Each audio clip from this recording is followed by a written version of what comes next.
자, 우리 한 목소리로 같이 읽겠습니다. 그들이 예루살렘에 가까이 가서 감담산 벳바게에 이르렀을 때에 예수께서 두 제자를 보내시며 이르시되 너희는 맞은편 마을로 가라. 그리하면 곧 매인 나귀와 나귀 새끼가 함께 있는 것을 보리니 풀어 내게로 끌고 오라. 만일 누가 무슨 말을 하거든 주가 쓰시겠다 하라. 그리하면 즉시 보내리라 하시니 이는 선지자를 통하여 하신 말씀을 이루려 하심이라. 일러스되 시온 딸에게 이르기를 네 왕이 내게 임하나니 그는 겸손하여 나귀 곧 멍에 매는 짐승의 새끼를 탔도다 하라 하였느니라. 아멘. 자, 오늘은 주께서 쓰시겠다 하라라는 제목으로 말씀을 전합니다. 자, 오늘 아까 광고했던 대로 오늘은 종려주일입니다. 종려주일.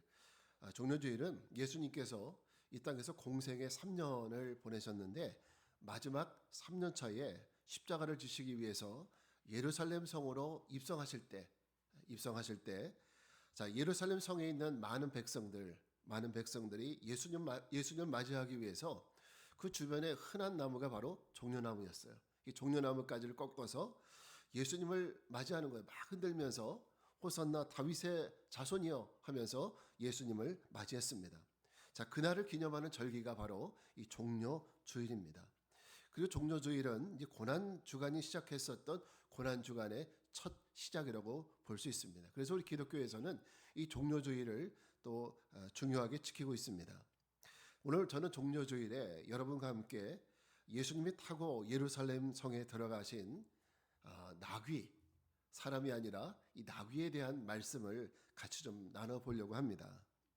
오늘 말씀 보니까 예수님이 예루살렘 성에 입성하시기 전에 벳바게라고 하는 곳에 이르렀습니다. 예루살렘 성에서 약 5리 정도 떨어져 있는 그런 곳입니다. 자, 그곳에 이르렀을 때에 예수님께서 갑자기 제자 두 사람을 건너편 마을로 보내시면서 말씀하시기를 자, 가서 나귀와 나귀 새끼가 매어 있는 것을 너희가 보게 될 텐데 자, 그것을 풀어서 내게로 가져와라. 이렇게 말씀하시는 거예요. 그리고 덧붙이는 말씀은 만약에 누가 무슨 말을 하거든 주가 쓰시겠다 하라. 이렇게 전하라는 거예요. 그래서 보냈습니다. 그리고 그곳에 갔었던 제자들은 예수님 말씀하시는 것처럼 나귀가 묶여 있는 것을 발견했고 그 주인을 만나서 예수님 말씀하신 대로 주께서 쓰시겠답니다 라고 했더니 그 주인이 나귀와 나귀 새끼를 보내더라는 거죠. 오늘 이 부분이요, 여러 각도에서 말씀이 해석될 수가 있습니다.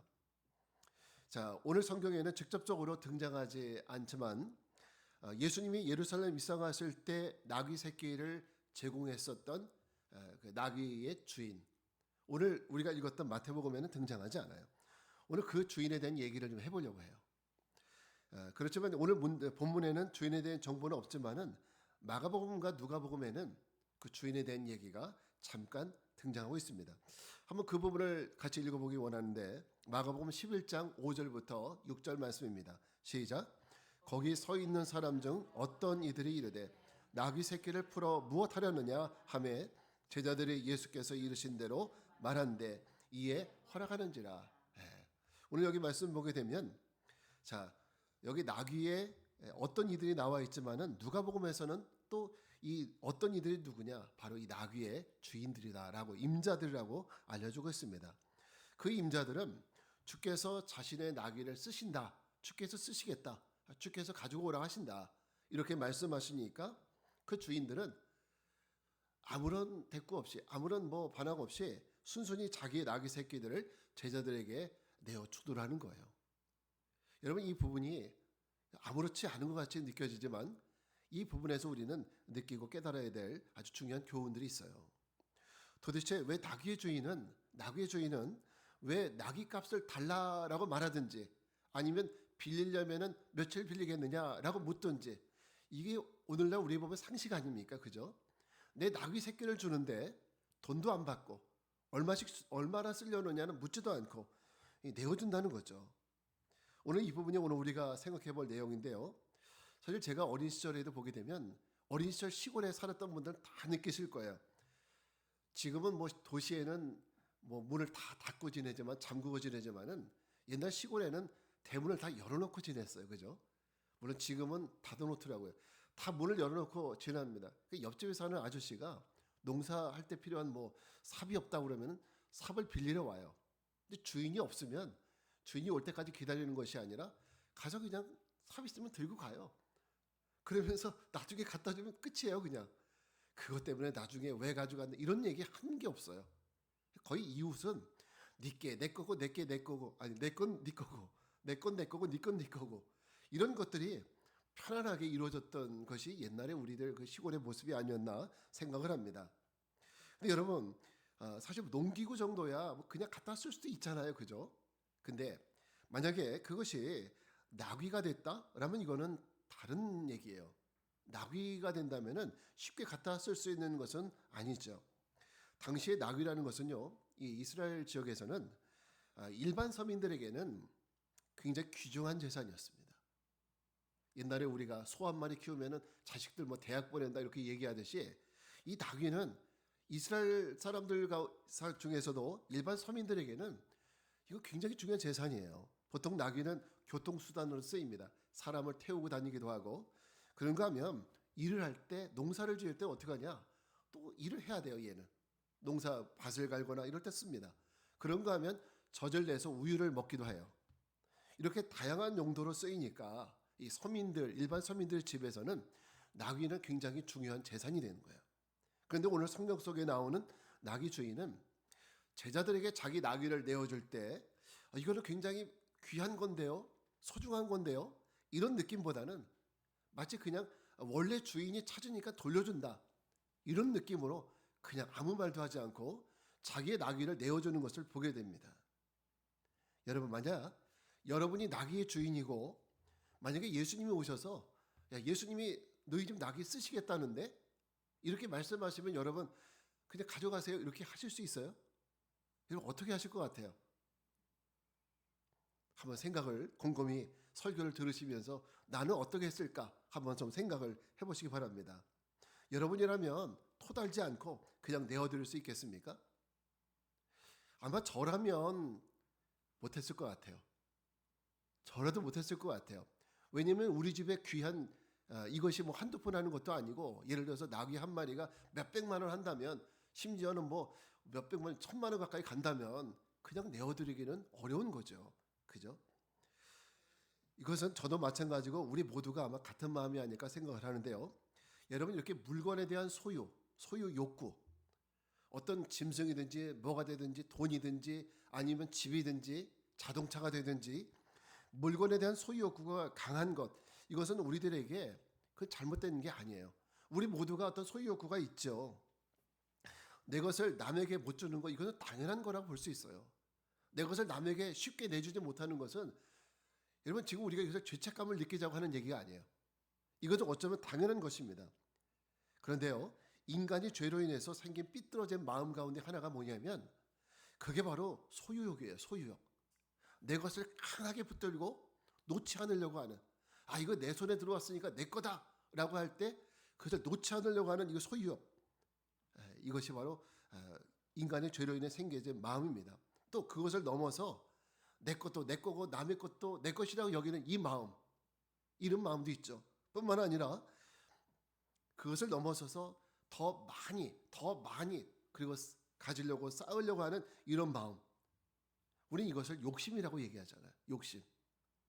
내 것을 내가 갖는 것이 무슨 죄냐 생각할 수 있지만 여러분 한번 생각해 보세요.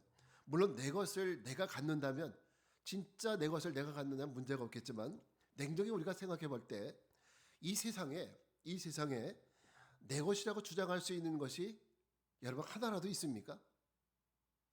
만약에 어떤 사람이 저 강남에 땅이 있다. 여러분 땅 있으세요? 강남에? 없으시죠? 저도 없어요. 근데 만약에 강남에 땅이 있는 사람이 내 땅이 강남에 있다. 이렇게 얘기한다고 생각을 해보세요. 그러면 정말 그 땅이 그 사람의 땅일까?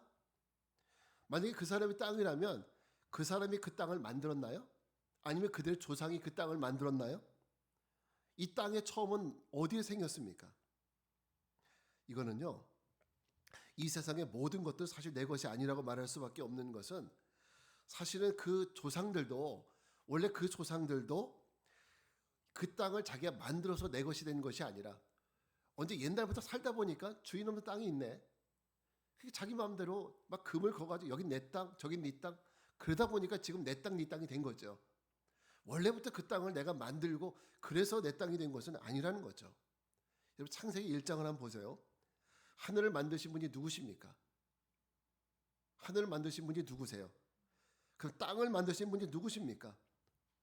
그것만 읽어봐도 땅의 주인이 누군지 나오죠. 땅의 주인이 누군지 나와요. 온 세상에 아름다운 것들을 지으시고 해와 달을 지으시고 이 모든 아름다운 식물들, 동물들 지으신 분이 누구냐는 거예요. 창세기 1장에 다 나와 있어요. 그 주인이 누구신지. 누구십니까? 하나님이세요. 하나님 만드셨어요. 우리가 지금 내 것이라고 말하면서 자신의 소유를 주장하는 것, 이 모든 것들 다 누구 거예요? 하나님 거예요. 하나님 거. 그러니까 여러분, 우리 솔직히 말해서 이 세상에 내 것은 아무것도 없어요. 우리는 그냥 빌려 쓰는 거예요. 빌려 쓰는 거예요. 모두가 다 하나님의 겁니다. 다 하나님의 건데 우리는 잠시 빌려 쓰는 거예요. 언제까지? 내가 이 땅을 살아가는 동안 내가 빌려 쓰는 것이고 결국 내가 죽으면 다 하나님께 내놓고 가야 될 거예요. 뭐든지 다 말이죠. 그래서 우리는 주님이 돌려달라고 할 때 다 돌려드려야 돼요. 내 생명도 내 목숨도 내 것 같지만은 주님이 너 네 생명 달라고 하시면은 어떻게 해야 돼요? 결국 내 생명 내가 지킬 수가 없어요. 주님이 달라고 하시면 결국 놓고 가야 되는 거예요. 그게 우리 인간이에요. 자, 주님이 달라고 하면 내 거라고 주장하지 못합니다. 주님 것을 내 것이라고 주장하는 것은 그것은 욕심으로 주님의 것을 돌려주지 못하는 것은 그래서 이것을 우리는 죄라고 얘기하는 겁니다. 예수님이 이런 말씀하셨죠. 부자가 천국에 들어가는 것은 낙타가 바늘길을 빠져들어가는 것보다 더 어렵다라고 말씀하셨어요. 그만큼 내가 뭔가를 이 땅에서 강하게 소유하고 있다는 것, 소유 욕심을 갖고 있다는 것은 그것은 여러분 그것은 우리 인생의 욕심이고 그것은 죄입니다. 우리가 이 소유에 대해서 포기하지 못하기 때문에 포기하지 못하기 때문에 주님이 아무리 우리에게 주께서 쓰시겠다, 주님께서 쓰신대라고 해도 내 것을 놓지 못하는 이유가 거기 있는 거예요. 내가 움켜진 손을 펴지 않고 내가 주인 행사하니까 놓지 못하는 겁니다. 결국 우리의 모든 것에 있어서 내가 주인 행사하는 것, 이게 바로 죄라는 거예요. 그러니까 우리 모든 것의 주인이 나다라고 생각하는 것을 성경은 죄라고 규정을 하고 있는 거예요. 우리 모든 것은 주인은 내가 아니거든요. 예수님 말씀하시기를 우리에게 이렇게 말씀하셨습니다. 너희가 하나님 나라에 들어가려면 너희가 거듭나지 않으면 하나님 나라를 볼 수 없다라고 말씀하셨어요. 제가 거듭난다는 말씀은 여러분 한두 번 드린 게 아니죠. 거듭남의 의미가 무엇인지에 대해서도 여러분에게 계속적으로 말씀드렸습니다. 왜냐하면 이 거듭난다는 말이 굉장히 중요해요. 여러분 교회만 나온다고 해서 구원받는 것이 아니라 여러분 우리가 거듭나지 않으면 절대로 하나님 나라를 볼 수도 없고 들어갈 수 없다라고 하는 것이 성경이 우리에게 알려주신 진리예요. 그래서 우리 날마다 내가 거듭난 사람인가? 내가 거듭난 삶을 살고 있나? 매일같이 우리가 묵상해보고 돌아봐야 된다는 거예요. 자신이 모든 것이 나의 소유라고 우기면서 주님께 내 것을 드리지 못하는 바로 이런 것, 이것은 거듭나지 못한 사람들의 모습이에요. 내 것을 내 것이라고 움켜쥐고 주님 절대 못 드려요. 절대 못 드려요. 이거 어디다 이렇게 말씀하시는 분들은 이거는 내가 아직 거듭나지 못했다라고 하는 그런 고백입니다. 거듭난 사람들의 생각은 다릅니다. 그들의 모습도 달라요. 거듭난 사람들은 나의 것이 아닌 거예요. 나의 것을 여기는 것이 아니라 내 것을 주님 것으로 여기는 사람이, 이런 사람들이 바로 거듭난 사람입니다. 그 두 사람의 비교는 180도 다르잖아요. 삶의 태도가 다르고 삶의 마음이 다릅니다. 옛날에 여러분 우리 최원 집사님 기억나시죠? 옛날에 교회 학교에서 부르던 찬양 중에 이런 찬양이 있어요. 돈으로도 못 가요. 그죠? 하나님 나라. 그죠? 힘으로도 못 가요. 하나님 나라. 그럼 어떻게 간대요? 거듭나면 가는 나라. 하나님 나라. 그죠? 믿음으로 가는 나라. 하나님의 나라. 이게 바로 우리 옛날부터 불렀던 찬양이에요. 이면목 집사님 아세요? 이 찬양? 기억이 나시죠? 우리 어렸을 때부터 이거 불렀어요. 근데 그때는 무슨 뜻인지 몰랐죠. 거듭나면 가는 나라가 도대체 무슨 얘기인지, 믿음으로 간다는 것이 도대체 무슨 얘기인지 바로 이거예요. 거듭나야 돼요. 거듭나려면 내가 거듭났습니다 말만 하면 되는 것이 아니라 여러분 삶에 거듭남의 증거가 나타나야 돼요. 내 것을 내 것으로 움켜쥐고 주님이 쓴다고 하실 때도 들으지 못하는 이런 마음은 이 거듭나지 못했다라는 거예요. 거듭난 삶은 내 것을 내 것으로 여기지 않아요. 내 것도 주님께 드리고 내 것을 내 것으로 여기지 않고 주님의 것으로 여기는 것이 바로 이 거듭난 자의 마음입니다. 그래서 거듭난 자는 먼저 내 것이 내 것이라고 주장하지 않습니다. 모든 것은 다 주님의 것입니다. 주님, 나도 주님의 것이고 내 생명도 내 물질도 내 건강도 내 모든 것이 다 주님의 것입니다. 이게 바로 거듭난 사람들의 고백입니다. 여러분 누가복음 19장에 보면 키 작은 삭개오가 나오죠. 키 작은 삭개오. 우리 이것도 어렸을 때 많이 불렀던 찬양인데 키 작은 삭개오. 이제 왜 그 키에 대한 컴플렉스를 가지고 그렇게 세대를 거듭해 가면서 삭개오를 그렇게 욕먹일까 이런 생각도 해보지만 삭개오 그는 세리장이었고요. 직업은 세리장이었고 돈에 대한 욕심이 너무너무 많은 사람이었어요. 그러다 보니까 이 사람은 동족들에게 세금을 걷어서 그거를 그대로 갖다 주는데 삥 뜯었죠. 오늘날 말은 삥 뜯었다는 거예요. 거기서 일부를 숨기는 거예요. 일부를 자기가 갖고 일부를 갖다가 로마에 갖다 바치는 거예요. 그래서 부자가 된 욕심덩어리 그 사람이 누구냐면 삭개오라는 사람이에요. 근데 그 사람이 어떻게 구원을 받았는가 한번 성경을 보게 되면 그 사람이 예수를 만났어요. 예수를 만나고 그의 인생이 거듭났는데 그가 거듭나기 전에 가장 그가 했던 말이 있어요. 누가복음 19장 8절인데 같이 한번 볼까요? 시작. 삭개오가 서서 주께 여짜오되 주여 보시옵소서 내 소유의 절반을 가난한 자들에게 주겠사오며 만일 누구의 것을 속여 빼앗은 일이 있으면 내 갑절이나 갚겠나이다. 아니 우리가 그동안 알고 있던 삭개오가 아니에요. 남의 거 받아서 삥 뜯어서 먹고 살던 삭개오가 이제 뭐라 그래요? 내 것을 가난한 자들에게 주겠다는 거예요. 그리고 만약에 내가 누구를 속인 것이 있다면 네 배나 갚겠다고. 그러면 결국 만약에 이 사람이 얘기한 대로 하면은 이 사람 뭐가 돼요? 하루아침에 알거지가 되는 거예요. 알거지가 알부자에서 알거지가 되는 거예요. 그럼에도 불구하고 삭개오는 그렇게 하겠다는 거예요. 그러면 그 예수님 만나기 전과 후가 뭐가 바뀐 거예요? 예. 그 변화를 우리는 거듭났다고 하는 거예요. 거듭난 사람, 거듭나기 이전에 삭개오는 동족의 재산을 삥 뜯어 먹고 사는 사람이었지만은 거듭나고 난 이후에 삭개오는 이제 욕심이 없어요. 물질에 대한 욕심이 없어요. 모든 것이 주님의 것이니까 주님이 원하시는 거 다 쓰겠다는 거예요. 이게 바로 거듭난 사람의 모습입니다. 내 것을 내 것이라고 여기지 않고 모든 것이 주님의 것이라는 마음으로 주님의 뜻에 따라 가난한 자들에게 나누어주는 이 고백과 결단이 바로 거듭난 자들의 고백입니다. 그러니까 이거 아무나 할 수 있는 것이 아니에요. 여러분 절대 오해하지 마시기 바랍니다. 제가 좀 여러분 거듭났다면 교회 헌금 많이 하십시오. 이런 얘기하는 거 아닙니다. 이런 얘기하는 것이 아니라 제가 지금 하려는 말의 핵심은 여러분 우리 모든 소유의 주인이 바뀌어야 한다는 거예요. 내 소유의 주인이 바뀌어야 한다. 따라합시다. 내 소유의 주인이 바뀌어야 한다. 그게 바로 거듭난 사람이에요. 지금까지는 내 통장에 있는 건 내 거, 이것도 내 거, 자동차도 내 거, 다 내 거, 내 자식도 내 거, 건강도 내 거. 그거 아니라는 거죠. 이건 거듭나지 않은 사람의 생각이에요. 거듭난 사람은 하나님 내 물질도 주님의 거, 내 건강도 주님 거, 내 자녀도 주님의 거, 내 생명도 주님의 거. 그러니까 이런 사람들은 모든 것을 주님을 위해 쓸 수가 있을까요, 없을까요? 쓸 수 있는 거예요. 그러니까 여러분 보게 되면 우리가 모든 것, 내 돈, 내 재산, 이 모든 것들이 다 내 것이라 여기지 말고 모든 것이 주님의 것이라고 여기며 살라는 것입니다. 그래야 주님이 쓰시겠다 하실 때 아낌없이 드릴 수 있는 거예요.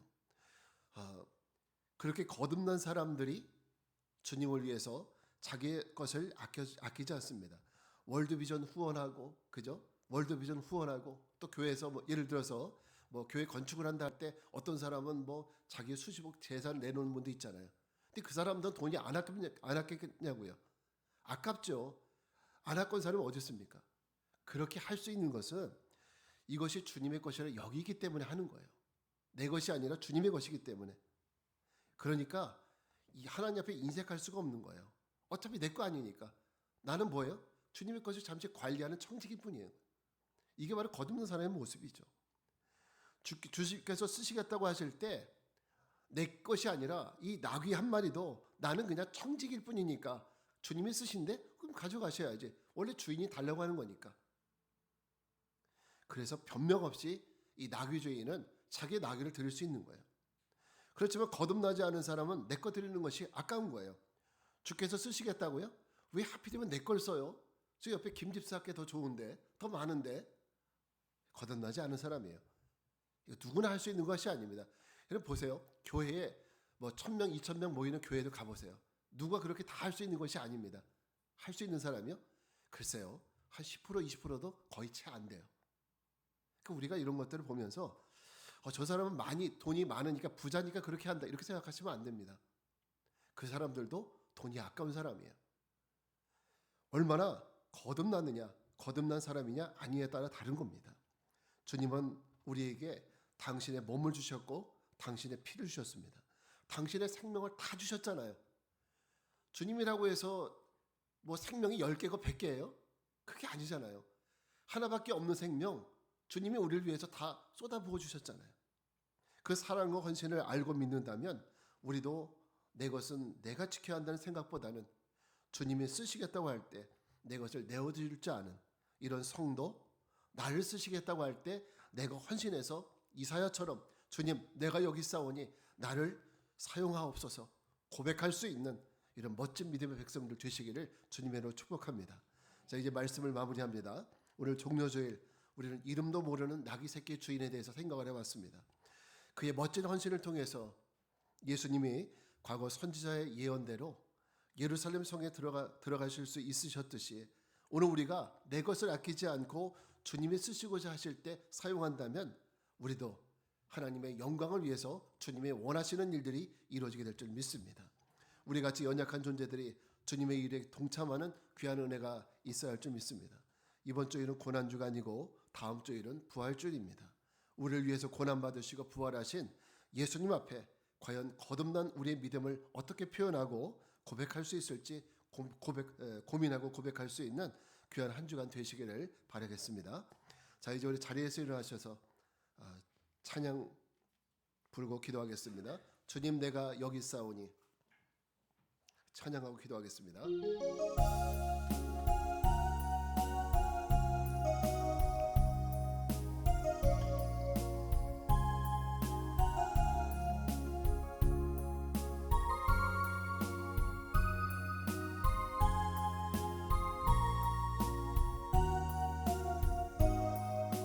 주님 내가 여기 있사오니 주님 내가 여기 있사오니 나를 써내소서. 나의 마음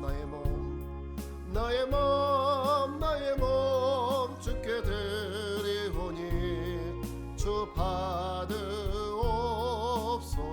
주님 내가 여기 있사오니 나를 써주소서.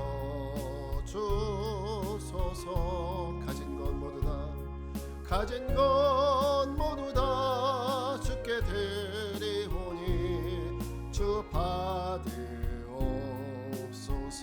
할렐루야 할렐루야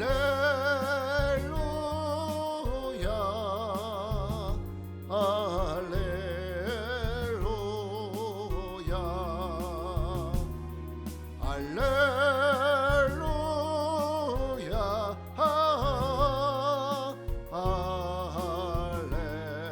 할렐루야.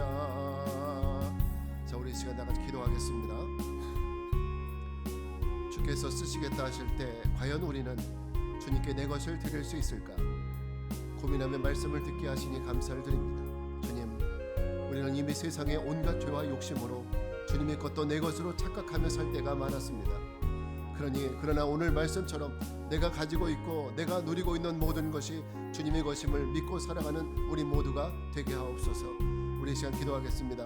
주님, 나귀 새끼의 주인이 자기의 것을 자기의 것으로 우기지 않고 주님이 쓰겠다 하실 때 자신의 귀한 것을 내놓을 수 있었던 것처럼 우리도 나의 물질, 나의 시간, 나의 생명까지도 주님이 쓰시겠다 하실 때 주여 내가 여기 있사오니 나를 보내소서 라고 말할 수 있는 우리 모두가 되게 해달라고 주님의 이름 한번 부르고 기도하겠습니다. 주여 할렐루야. 거룩하신 아버지 하나님, 우리 주님의 은혜와 사랑을 감사합니다. 아버지 하나님, 오늘도 우리 믿음, 우리 연약함을 긍휼히 여겨주시옵소서. 주님의 사랑 안에서 아버지 주님의 그 크신 사랑을 받고 산 우리들, 하나님 우리의 것을 내 것이라 고백할 수 있는 아무것도 없습니다. 오직 하나님 긍휼히 여겨주시사 아버지 우리가 이제 주님의 것을 드릴 수 하는 또 우리의 모든 것을 주께서 원하실 때 드릴 수 있는 우리 모두가 되게 하여 주시옵소서. 그래서 우리 모두가 하나님의 영광을 위해 온전히 쓰임받는 저희 모두가 될 수 있도록 우리 하나님 인도하여 주시옵소서. 주님 찬양합니다. 거룩하신 주님, 우리의 모든 소유가 주님의 것임을 믿고 선포합니다. 우리의 물질도 우리의 건강과 우리의 생명도 주님의 것임을 믿사오니 주여 주께서 쓰시겠다 하실 때 우리가 아낌없이 주님께 드릴 수 있는 믿음의 거룩한 백성으로 살게 하옵소서. 지금은 성부, 성자, 성령 삼위일체 하나님의 은혜와 평강이 나의 모든 소유가 주님의 것임을 고백하고 주님이 쓰신다 하실 때 모든 것을 드릴 결단을 하며 세상을 향해 나가는 성도들 위해 이제로부터 영원까지 함께 하옵시기를 간절히 축원하옵나이다. 아멘.